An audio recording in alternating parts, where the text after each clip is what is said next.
యాదాద్రి భువనగిరి జిల్లా ఆలేరు పట్టణ కేంద్రంలో సోమవారం స్థానిక ఇందిరా కాంగ్రెస్ భవనంలో పార్టీ అధిష్టానం మరియు స్థానిక శాసనసభ్యులు తెలంగాణ రాష్ట్ర ప్రభుత్వ విప్ బీర్లా ఐలయ్య ఆదేశం మేరకు స్థానిక గ్రామ పంచాయతీ సర్పంచ్ ఎన్నికలను పురస్కరించుకొని ముఖ్య నాయకుల సమావేశం ఏర్పాటు చేయడం జరిగింది.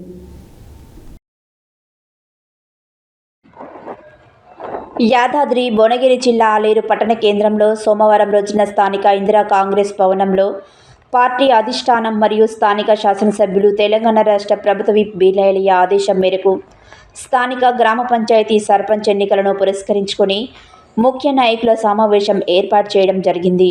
ఈ సమావేశంలో టీపీసీసీ ప్రధాన కార్యదర్శులు జనగాం ఉపేందర్ రెడ్డి, పల్లె శ్రీనివాస్ మాట్లాడుతూ అన్ని గ్రామ పంచాయతీ సర్పంచ్లను కాంగ్రెస్ పార్టీ బలపరిచిన అభ్యర్థులను గెలిపించుకోవాలని తెలిపారు.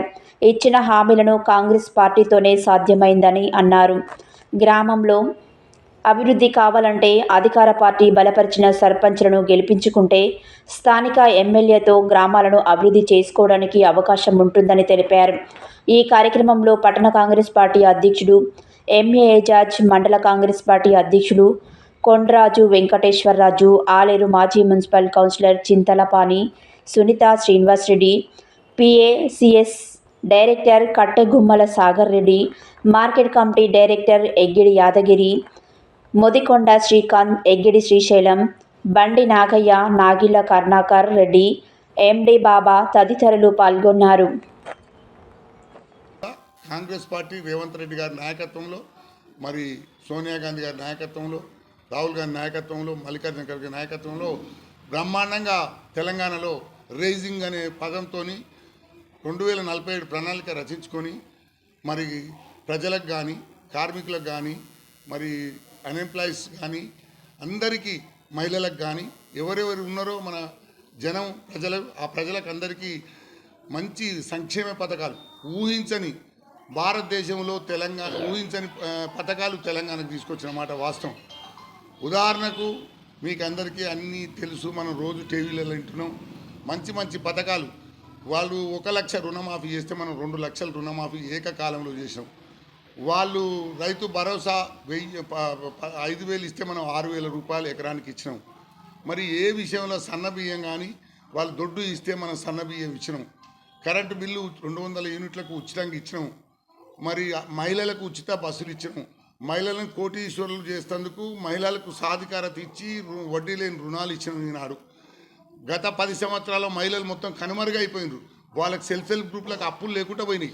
ఈనాడు అన్ని బ్యాంకులు, కమర్షియల్ బ్యాంకులు ముందుకొచ్చి మహిళలను ఆదుకొని దేశానికి మహిళలకు పెద్దపీట వేయాలి, వాళ్ళే రేపు వచ్చే 33% అనే నినాదంతో మరి రాహుల్ గాంధీ గారు కానీ, మన రేవంత్ రెడ్డి గారు కానీ, మన ఎమ్మెల్యే ఐలయ్య గారు కానీ ఎవరైనా ఒక పద్ధతిలో మహిళలకు పెద్దపీట వేయాలన్నమాట వాస్తవం. మరి దాంట్లో సందర్భంగానే ఈ సెల్ఫ్ హెల్ప్ గ్రూపులు, ఉదాహరణకు బతుకమ్మ చీర తీసుకుంటే వాళ్ళు ఒక 100 రూపాయలు అవి మనం అక్కడ కట్టుకునేది ఏది పొలాలలో కట్టినాం, బతుకమ్మ చీరలు పాడ తిట్టారు.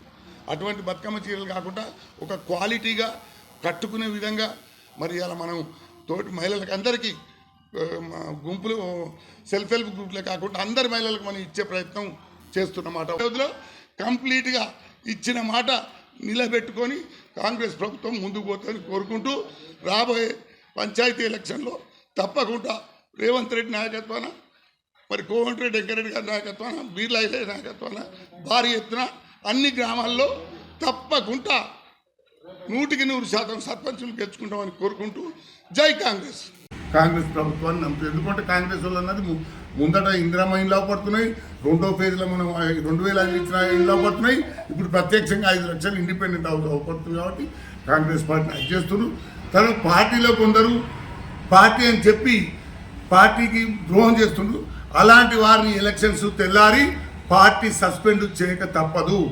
పార్టీ సస్పెండ్ చేస్తుంది ఎమ్మెల్యే గారు, తప్పకుండా చేయమని చెప్పిండు. పార్టీలో కాంగ్రెస్లో ఉండి ఎక్కడన్నా రెబెల్కి నిలిచినా లేకపోతే వేరే ఇండిపెండెంట్గా మనతోని సహాయం తీసుకొని పనిచేసినా కూడా వాళ్ళందరికీ రేపు సస్పెండ్ తప్పదు. రేపు రిపోర్టు వస్తుంది. గ్రామాలలో ఎలక్షన్ అయినాక వాళ్ళందరూ పార్టీ నుంచి సస్పెండ్ చేస్తాం. కాబట్టి ఖబర్దార్ పార్టీ అనుకున్నప్పుడు పార్టీకి పనిచేసి క్యాండిడేట్లను గెలిపించుకోవాలని నా మనం. అది గ్రామీణ ప్రాంతాలలో చాలా ఎఫెక్ట్ ఉంది. చాలామంది రేవంత్ రెడ్డి గారిని కాంగ్రెస్ ప్రభుత్వాన్ని యాద్ చేస్తుర్రు. అది కూడా మనకి ఇలా ప్లస్ పాయింట్ అవుతుంది. మన పార్టీకి కానీ ప్రజలకు కానీ అది ఎంతో ఉపయోగపడ్డ పథకం ఇది. ఇలా 200 యూనిట్ల విద్యుత్ ఏదైతుందో అది కూడా ఈరోజు సామాన్య ప్రజలకు చాలా ఉపయోగము. గ్రామీణ ప్రాంతాల్లో అందరూ హర్షిస్తున్నారు.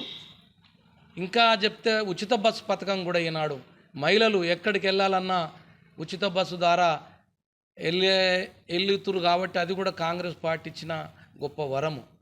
ఇలా ఇంకా చెప్పాలంటే 2 లక్షల రుణమాఫీ గత 10 ఏళ్ళు టీఆర్ఎస్ ప్రభుత్వం మిత్తి కూడా సరిపోలే వాళ్ళు మాఫీ చేస్తే. అదే మన రేవంత్ రెడ్డి గారి నాయకత్వంలో ఏకకాలంలో 2 లక్షల రూపాయలు రుణమాఫీ చేసిర్రు. ఇది కూడా రైతులకు ఎంతో మేలు చేకూరుతుంది. ఇంకా చెప్పినప్పుడు ఉపేంద్ర రెడ్డి సార్ చెప్పినట్టు 5,000 ఉన్న రైతు బంధు పథకాన్ని 6,000 పెంచిన ఘనత కూడా ఈ కాంగ్రెస్ పార్టీకి దక్కుతుంది. నిజంగా ఈనాడు జోడెడ్లుగా రేవంత్ రెడ్డి గారు మన ముఖ్యమంత్రి, ఉప ముఖ్యమంత్రి బట్టి విక్రమార్క గారు ఈ ఆర్థిక వ్యవస్థను గాడిలో పెడుతూ ఎన్నో మంచి పథకాలను ప్రజలకు అందిస్తున్న పార్టీ ఏదైతే ఉందో కాంగ్రెస్ పార్టీ. కాబట్టి ఈనాడు మన ఆలేరు నియోజకవర్గం కానీ జిల్లా కానీ రాష్ట్రంలో కానీ అత్యధిక స్థానాలు కాంగ్రెస్ పార్టీ గెలుస్తుంది. ఇది సత్యము, నిజం. ఇవాళ మన ఆలేరు మండలంలో ఒక మన ఈ నగరం బైరాన్ నగర్ కూడా ఇలా ఏకగ్రీవం అయిందంటే ఇందులో ఎంతో కృషి ఉంది. మన స్థానిక శాసనసభ్యులు బీర్లా ఇలన్న గారి కృషి కూడా చాలా ఉంది ఇందులో. దాంతోపాటు మిగతా 15 కూడా మనమే 15 సర్పంచులు కూడా కాంగ్రెస్ పార్టీ గెలుస్తుంది. కాబట్టి మరోసారి ప్రజలు కూడా ఆలోచించి కాంగ్రెస్ పార్టీ బలపరిచిన అభ్యర్థులను గెలిపించాలని, సర్పంచ్ అభ్యర్థులను గెలిపించాలని మనం చేస్తూ నాకు ఈ అవకాశం ఇచ్చినందుకు